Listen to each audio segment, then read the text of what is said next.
Hail, hail, the Celts are here, and what the hell do we care now? We're thoroughly in pre-season now, and that means we need to bring the report card series to an end for the 24-25 season, as preparations are more than underway now for the 25-26 season. But we couldn't finish the report card series without looking at the main man at Celtic Park, the boss, the gaffer, the manager, Brendan Rodgers. At the same time as being universally loved and accepted by the Celtic support, is also universally questioned and divides the Celtic support. So at this point, as we come to record the video, there is a little bit of murmurings around what will happen. He's in the last year of his contract. We're looking at this season here, which was the second season from his return in the 3-year contract that we gave him upon his return to replace Ange Postecoglou. And this was a season that is probably one of Brendan's most memorable seasons. The Champions League exploits and really a lot of the transfer business that was done was unlike transfer business we've really seen ever done before. In the video today, we'll be looking at how Brendan performed, his influence, his impact on the transfers, the tactics, his actual in-game influence as well. This is the overall results. What did we actually bring home? What was the progression we've seen? What were the opportunities missed and the opportunities taken? At any point in the video today, if you do laugh, you learn, you like something, you cry, or whatever, I don't know, please do like and subscribe to the channel for more content like this. Get into the comment section and let me know your thoughts and feelings on Brendan Mark 2 Season 2, 2.2, is that what we're calling it? I don't know. As well as your thoughts, feelings, expectations from Brendan and his impact on the squad and the club coming into what is, at the moment, his final year of his contract. But yeah, let's just get stuck straight into this one, because the first place we're going to pick up from is the transfer business. Now, the reason we're going to start with this, it's a topic you guys love to talk about for a start, but we've also kind of covered this in a lot more detail when we did the report card for the transfer department, and we've kind of made that anonymous. Like, we don't really know who we're aiming that at. Maybe Brendan's involved in bits, and again, we'll talk about that, but it does feel like the club has its own operation. So if you want a more of a deep dive into the transfer policy that we've seen over last year across all the windows and whatever, check out that video. I'll link the playlist at the end of this one so you can check it out at your discretion. But this is the squad that we had across the 24-25 season. Now, you will see with some of these players, we didn't maybe keep them in the squad for the full season. We maybe didn't have them in the squad for much of the season at all. If you think about Alex Valley maybe leaving in January, or you see someone like Tomoki Iwata, who was a summer transfer window exit to Birmingham City. But this is every player who was registered in the squad that featured for us, players we signed in January, we sold in the summer, etc. And when you actually look at it on this graphic here, in the report card video we did it on our own tactics board, and it was a nice kind of before and after shot we were able to make of it. But there's actually a lot of players that have passed through the doors of Celtic over the last season here. Quite a high attrition, quite a high turnover, a lot higher than I would have expected coming into the preparing the video. A few more youth players, a few more B team players getting onto the bench, making debuts this season than last year, and maybe a little bit more pronounced over last season in general than what it has been in years gone by. But for the most part, a lot of the names and faces we're seeing here have been quite familiar and quite well known to the Celtic support. Now, it's quite clear to see that Celtic have had this kind of, two-pronged approach when it comes to the transfer market. The transfers that the club goes out, IDs and authorizes, incomings and outgoings, and likewise the manager has his own scope, his own budget, his own repertoire of players and names in the phone book that he can pull out. Last year, I think it's quite easy to say that guys like Adam Ida, Kasper Schmeichel, Jeffrey Schlupp, and maybe Austin Trusty were players that Brendan himself had said, let's bring him into the squad. I'd maybe even put Luke McCowan into that basket as well, because we did face Luke McCowan last year, and it was a player that Brendan would have seen a lot of in opposition analysis, as well as actually watching us playing Dundee. But the rest of these signings here do feel that they're more club driven, they're more, transfer department driven, as it were. Signing on Bernardo on a permanent deal after being on loan the season before, bringing in Jota, bringing in Arne Engels, even Alex Valley. These all feel like club operations here. And then when you look at the outgoings here, we've made actually a fair whack of money across O'Reilly, Kyogo and Bernabe. Actually, in total, those guys made up the bulk of the 56 million euros that the club received in transfer payment, or transfer values. Obviously some of these things will be staged or whatever, with only spending 45. So we come out of this window here 12 million up, which has kind of borne some of the frustrations coming into this summer's window, of course. But when you look at, again, the amount of players that have left the club, and maybe you marry that up with the incomings as well, I guess, there has been a lot of turnover there in I think we would all agree the transfers have not moved the squad on. They've not improved the squad season on season in any real meaningful way here. And if we were a little bit more decisive in the January window, I think we would have got a better result against Bayern Munich if we had Kyogo, if we had a Kyogo replacement. I can see a world where we knock Bayern Munich out, quite frankly. Do we hold that against Brendan, that we ended up spending more on Engels, Ida and Trusty than what was probably originally budgeted? Because there has been whispers and murmurings that have came out that the overspending this summer then really tied his hands behind his back come January.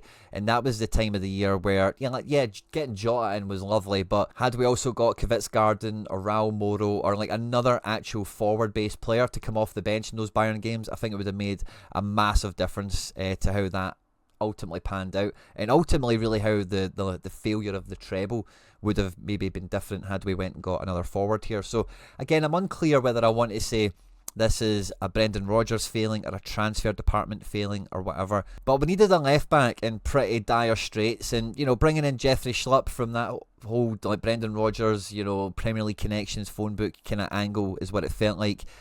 I thought was actually a pretty good move. Like it steadied the ship. He didn't make any mistakes. He performed well enough in the couple of games we needed him to. And he did tail off or whatever, but by then it was quite inconsequential, wasn't it? Who really cares? Schmeichel was an absolute a Rolex, an absolute gold watch of a win. I thought McCowan was a very good squad player if we're going to include him in this little batch. And Ida and Trusty are still kind of jury's out. I think we need to see them progress this year before we can properly say that they have been a success. But Trusty and Ida made big impacts this year when it came to the Champions League, and ultimately a lot of the progression that we did actually achieve, those guys were heavily involved in. And in terms of the outgoings, has Rodgers really done anything great here to really turn a dud into some cash or anything like that? I'm not really too sure. So I think when it comes to the transfer policy or the transfer dealings that we had in the 24-25 season, for Brendan it's kind of jury's out, but I'm going to give him a B. Could have done better, but we basically just about got by, didn't we? Transfer net gain wise. We did well against Bayern, we got the double. Like, nothing was hugely catastrophic, wasn't it, off the back of transfers, but there was certainly opportunities missed, and the squad hasn't really developed, so you can't really give it a pass mark. It's kind of where I fall on that. Now, for example purposes in the video, this is the lineup I'm going to use to illustrate what we've seen tactically from Brendan last season. And this, the season before, he'd come in from Ange, and we've heard from Joe Hart since he's retired that Brendan didn't want to come up and tear up the playbook and start again from scratch. It was a methodical, bit by bit, walk your way into the deep end kind of process, which, was successful, makes sense, is quite wise, quite mature. And I think we've seen the benefits of that in Season 1 of Brendan Mark 2.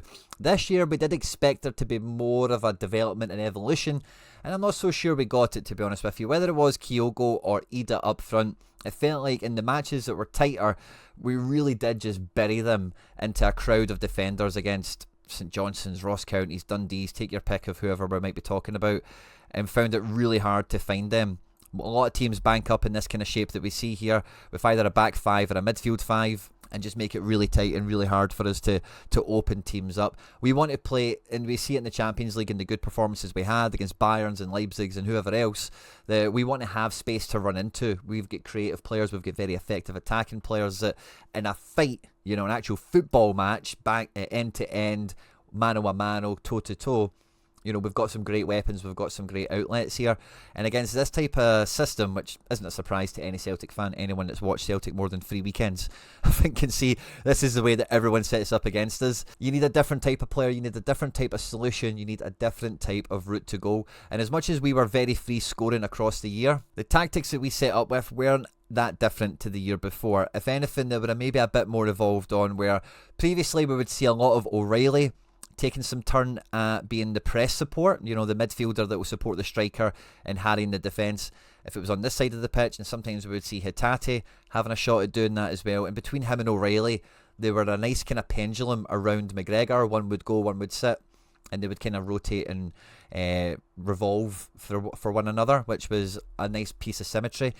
Engels did try this when he first came in, and he's just not really final third effective for me for what we've seen this year, certainly anyway. So Engels, the development we kind of got from him was he was much more found in these wider areas here, and in early stages of the season when we got success between him, Kuhn and Johnson, they made some lovely triangles and had some nice interplay with one another where we could open up spaces with some dynamic give and goes, overlaps, underlaps, reset and recycle crosses. Nice play happened here in different spells, but it was quite mechanical. And what I mean by that is, if the opposition were really clued on and really showed up, it wasn't that hard to get like 4 bodies in and around them, maybe even 5 on the outskirts of the picture, and make it really hard for any play to kind of come out of this area, which then means we are kind of going back to type, as it were, in terms of how the rest of the team is structured. Get the ball back to the safe centre backs, maybe the goalkeeper if you need, find McGregor, and then change the point of attack, do something a little bit different. Taylor, Dyson and Rio have got great synergy, great chemistry. We've seen that again this year. Like the beginning of last season, I thought Taylor was on to have his best season ever at Celtic, and his season kind of got derailed for different reasons, of course, we all know about that, and we did see some success out the left hand side. But like I mentioned in the tip off of this little tactics section here, so often we were burying our forwards in amongst these defences, and when you rip the team from left to right like we do, the striker has got a lot of spotlight, a lot of pressure on them to convert every half chance that comes their way, and to even try and fashion chances for themselves by dropping a bit deeper and mixing up play. Ida is not effective at that. Kyogo, I'm just going to say he refused to do it because he's just never done it, and he showed he had good footballing ability this season when he played wide, in fact, with some of his best moments this season. But last season, even with O'Reilly, and this year that we've just seen here, we really struggled to penetrate through the middle, and this is something that, although McGregor actually added more goals to his game, and he actually contributed more from the centre, which was good, we didn't have that. We actually lost a bit of kind of central penetration here compared to what we had with O'Reilly, and in seasons gone by with guys like Moy and Rogic, and take your pick of guys over the years that have done that job for us. And there was never a plan B. There was never, it's not even that you need a plan B or anything like that, but the lack of time that we didn't get Kyogo and Ida on the pitch, for example, the amount of times that we took off Dyson on the 68th minute, and a lot of the stuff that we did was quite painted by numbers. And when you've got a better team and you're so much better than the opposition, like Celtic do, McGregor, then you can get away with that, and we did for large parts of it. But tactically, I don't think domestically we've really seen any major evolution. And yeah, we want to dominate the ball, we want to make lots of successful passes, we want to frustrate the opposition. We maybe got more out of Dyson's left foot this year from wide areas, crossing as well as finishing, which was a nice kind of evolution in the team. But between Trusty and Scales, he never really found out who he wanted to play left centre-back for the most part, and Carter Vickers, as we know, isn't a progressive player, isn't going to come into this space and overload and allow McGregor to go further up. It's just not in his bag, it's just not in his wheelhouse. And I think domestically we were found being rather one-dimensional. Now in Europe, I don't think it could have been much different, to be honest with you, because in the Champions League we got some fantastic performances, home and away. We could have done better, and I do think there was huge opportunities missed. I think the opportunities missed, like I mentioned in the transfer section, maybe come back to that a little bit more. But we opened up the campaign against Bratislava and dealt with them handily, which was great. We went into the Dortmund game with some expectations we could do well. We got hammered, and it felt like Groundhog Day. Here we go again. We're going to have this normal situation where the big teams make us look like idiots and we don't quite get the results we need against everyone else. But against Atalanta, against Leipzig, against Bruges, against so many more of the teams we played in the Champions League, even against Bayern, it felt like we played more like a 4-4-2 a lot of the time when we were like off the ball and when we were trying to be tight and compact. We did a much better job of protecting the castle, of keeping things tight and narrow, and making it more of a game on mistakes. And when you make it a game on defensive mistakes, like in the final third here, make sure you beat your man, win your header, make a good clearance. Our guys are more than capable of dealing with that. Where we've been hung out to dry in years gone by is it, and you do want to do this to an extent where you forget about the opposition, you play your game, you play to your strengths. There is times and moments to do that. But what we've found the right balance of doing is picking those moments, as being tight and because the defensive contributions from Dyson and Nicholas Kuhn, by the way, a very underrated defensive winger in this kind of picture here, really gave us a solid base to build on, and meant that we could then later on transition, counter-attack and score goals like we did. And don't get me wrong, sometimes Rio would be back in here, but maybe more of a 5 midfield. Maybe Dyson would be left a little bit higher sometimes to press, and Rio would cover in for him, that sort of thing. But for the most part, a lot of the European games off the ball, we looked quite 4-4-2-ish, and that really did suit us against the Atalantas and the Leipzigs, for example. And this kind of but this kind of ingenuity that we've seen in Europe, it was very frustrating to see it not translate domestically. I did feel against Rangers in the games that we had against them, it was very obvious to scout their kind of threat and what they were going to try and do, and it felt like we didn't even try to prepare for those matches any differently. And again, like I just mentioned, there's a time and a place to do that. I get it, I'm all about that myself, but there is the point where not doing it becomes negligent potentially, and with the results we got in the derbies, I think that's probably one of the words to use for it. Now, part of the thing that really handcuffs us tactically is McGregor, right? And there's two things around that. The first thing is McGregor, the manager, whatever, he's only going to play in this position. I think that's very clear at this point, and because he's playing this role, he's not got that nose for danger, he's not that defensive midfielder, he's that deep line playmaker, the metronome, the maestro, the guy that's pulling the strings, the puppet master in the team, the coach on the pitch, and that's all lovely and good, but it then dictates so much else of what happens in the team in and around him. And I think then it really limits the options and the ability that we can have to find different players in the transfer market, to use players in different ways potentially in the 5 players that are in front of him here. Having someone else in the McGregor spot to do his job of being that kind of anchor, that safe player for the defence to play with, as well as ideally someone, if there was going to be someone else in McGregor doing this position, just be a bit more of a shield in front of that defence, be a bit more of an effective defensive element here.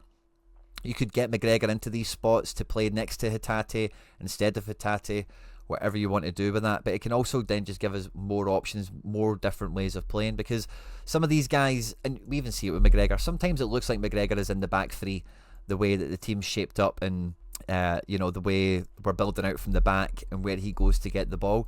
And we're then asking Taylor to do the midfield job, or we have done in years gone by anyway. So I think you maybe, like, Taylor was good at giving us something, but I think it's just quite limiting when this has to be the basis of the team and everything is going to revolve around it, because like I mentioned earlier, we have lacked a wee bit of that central kind of penetration or whatever. So tactically, I don't think we got enough evolution domestically. I'm very happy with what we did on the European front, and although there was not that many occasions this year where the bench really changed the shape, the next section will come on to game influence. Rodgers did, have 2 hands on the wheel, I would say, in terms of driving the team towards the correct result. But overall, when it comes to the tactics that we've seen from the manager this current season, because we never got any double striker domestically, it felt like there was this weird reluctance to play Maeda through the middle when Kyogo wasn't fit, and then when Kyogo was fit, I don't know, it just felt like we were too kind of set in our ways with some principles, with some elements of the team, which would have got us better derby results, but I don't think it would have helped us any in Europe, because I do think Europe-wise he kind of nailed it tactically as much as he possibly could have. So I'm probably just about to go tactics. I'm going to give Brendan a pass. I'm going to give him an A, because I do think the Champions League bridge that we crossed this year mentally is like a monkey off the back thing, is so invaluable going forward. Positive results away, beating good teams at home, and having a different plan, kind of a different plan, but a different modus operandi, a different mentality going into these games now that's been successful, that is a very useful tool now for the rest of the squad moving forward. So the domestic deficiencies, I think, are greatly outweighed by the European positives. So we'll give Brendan on tactics a pass. We'll give him an A. Now, like, game influence and impact on results, impact on matches is something that I wanted to do for Brendan Rodgers' report card in this video, because so many breakdown videos that we've had on the channel this season, we highlight and we praise the positive influence, the positive impact that Brendan had in terms of when he timed the subs, or different tweaks we've seen from first half to second half, different instructions from the bench, that kind of thing. And domestically, there is some nice examples of this. The first one where we're under the caution and we turned the result around was the Ross County game. You might remember Ronan Hale gets the first half penalty, and then it takes until at the 80-odd minute, 76th minute, for Alistair Johnson to bring his level before Nicholas Kuhn on the 88th minute gets us over the line here. And, when I look at that game, I think, oh yeah, that's a game where we've changed it at half-time, or we've done something. But actually looking back at it, it wasn't that obvious that the manager had a great influence on the match. This team was rotated in the sense of we started Adam Ida, which was quite unusual at the time. Alex Valley came in to start this, which again, it wasn't seen as being the main left-back in the squad at that moment. But this game was right after the Borussia Dortmund match, when a lot of the players mentally, morally, were probably on their backside, as it were. And the manager made quick changes in this one on the 60th minute. It didn't meander or dilly-dally around, bringing Kyogo, Bernardo and McKeown off the bench, trying to revitalise the team, get the heavy legs off from midweek, whatever it might be. And it eventually did pay off. But this was a potentially egg-on-the-face result. After losing to Borussia Dortmund, if we then did drop points to Ross County, it could have had a real domino effect, a real ripple effect throughout that next kind of chapter of the season. And we do know actually that next following kind of chapter, the Atalanta draw and some other results around it, actually kind of springboarded and catapulted the season from there. So quite an important game. And then not too long after that, right before we were set up to play RB Leipzig, we took on Dundee at home. In this game, you might remember, it was 0-0 at half-time and it was highly rotated. I was actually at this match myself, and it felt like the entire first half, the strategy was give the ball to Palma. Palma, this is your audition, this is your chance to do something, and it just went horribly bad. Yang didn't get much of a chance either in this one. It was all about Palma.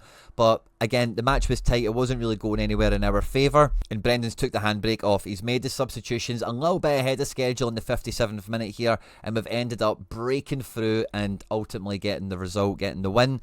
And right after this game, of course, we had the Leipzig match, which was probably right up there with one of the highlight results of the season. So it's not just the points on the board, but if we did drop points against Dundee, we dropped points against Ross County, in and around those Atalanta and those Leipzig matches, I think there's a really big ripple effect that would be really hard to quantify. Again, not too long after this, it was this is really the thick end of the season where dreams are made and opportunities are won and lost, playing Champions League midweek, playing domestic games weekend, cups and everything else going on. 4-1 against Hearts. This was 0-0 at half time, and if you remember this game, we really did struggle to get the shots on target to actually open up Hearts and make the keeper actually work, because we know if you get Craig Gordon to dive around, eventually you'll catch him out. And with the tweaks and the changes Brendan made at half time, just verbally, there was no substitutions made here. Kyogo opened to scoring in the 55th minute, Nicholas Kuhn on the 60th minute, before then the substitutions came in later in the match. Hearts scored to make it 3-1 with that wonder goal from Drama in the 83rd minute, but then Adam Ida gets a stoppage time penalty to make it 4-1 and just put a bit of a gloss on the result. Now on the 11th of January was one of those games where we got something we hadn't seen really all season. We got Kyogo and Adam Ida starting together, down to injuries and rotations or whatever. This was around when Yang was catching a little bit of fire as well. And again, it's Ross County we're talking about. Now, Kyogo did open the scoring in the first half on the 40th minute, so it was 1-0 up at half-time. But Jordan White scored a penalty on the 60th minute to make it 1-1, a very, very tight affair. And off the back of that penalty going in, the substitutions Brendan Rodgers makes is he takes off Adam Ida for Johnny Kenny, and later in the match, Alex Valley comes off for Liam Scales. And one of the craziest, most kind of contorted shapes that I've seen Celtic play all season, and seeing us like a bit more unadulterated, throwing the kitchen sink at it, leaving Kyogo on the pitch, also bringing on Johnny Kenny. I know we had Ida and Kyogo earlier in the match as well, but it felt like in this match, in this kind of little mini spell we had of the season around that turn of the year, Champions League still going on, transfer window open, etc., we had to throw the kitchen sink at people. And this was like, I remember this game giving a lot of fans food for thought or hope that, oh wow, we might have more of a throw the kitchen sink approach up our sleeve that we might see a little bit more of. This ended up being a bit of a one-off rather than a new norm or something to expect or whatever. But again, very good influence from the manager, dealing with the problem that was kind of at hand with who was available, the fixture pile up, etc., to get a really good result ultimately. And when it comes to the Champions League, the only matches I've got a problem with, I don't know if it's the tactics or the manager's input or whatever, is first of all the Bruges game. Now, I did feel the Bruges game was one that we really should have got a win on. It's a game that I think was an opportunity lost at home. Bruges were good, and when you look at the makeup of their team, Maxim de Kuyper here, the left back that played, has just completed a mega money move to Brighton, seen as one of the best up and coming left backs in Europe even before we played them. They've just rejected an offer for Ardan Jashari for 25 to 30 million euros from AC Milan, and Tizolis have just got to sign a new contract after a mega money approach for him. They've already sold a few of these guys like Ferran Jutgla, I mentioned de Kuyper, Talby, who come off the bench in this game, has went to Sunderland in the Premier League. They've already made like a lot of money this transfer window. They were a really good side against us, but Skov Olsen has also moved to the Bundesliga now. But they weren't that great. They weren't levels above us. They were quite on par with us, and if anything, I thought we were more dangerous. I thought we had more goals in our team here. And yeah, Carter Vickers, it's a real force majeure sort of situation. But I don't know why that we didn't have the option to get Adam Ida onto the pitch with Kyogo, with Maeda. One of the main problems, and we covered this on the Ida report card as well, Adam Ida very often this season came on with the second string, played with Yang and Forrest around him rather than Kuhn and Maeda or whatever. So I did feel in that game, when it was tight, like I get the don't lose the match, it's a top opponent in the standings and the fixtures and all that kind of thing, I get that. But when we bring off Arnie Engels for Paulo Bernardo, I just thought that was the wrong move, and I thought that had a bit of a domino effect to what we could do in the match, and ultimately why the game ended up being a draw, a game that we could have won. Taylor for Valley has been a bit of the difference here as well, by the way, just looking back at that. Probably a good feather for the manager to put in his cap in that regard, because those substitutions happened at the same time. One of them led to a positive outcome in terms of getting the equalising goal, but I just don't think Bernardo gives you enough range of passing to really scrape open an opportunity like we needed to in that game. And I thought that substitution happened a little bit too soon.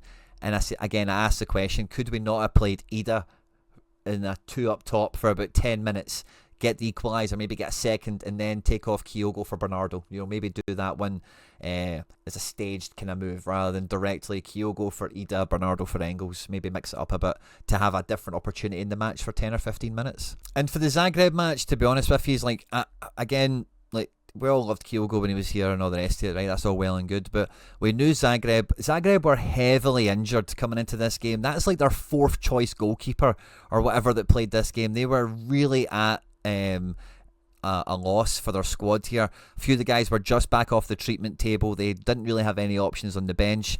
And this is a game that we knew they were going to camp in deep. We knew we were going to have more of the ball than we would expect away from home in Europe. I don't know why you don't start Adam Ida in this game. I don't know why Adam Ida doesn't get significant minutes in this game.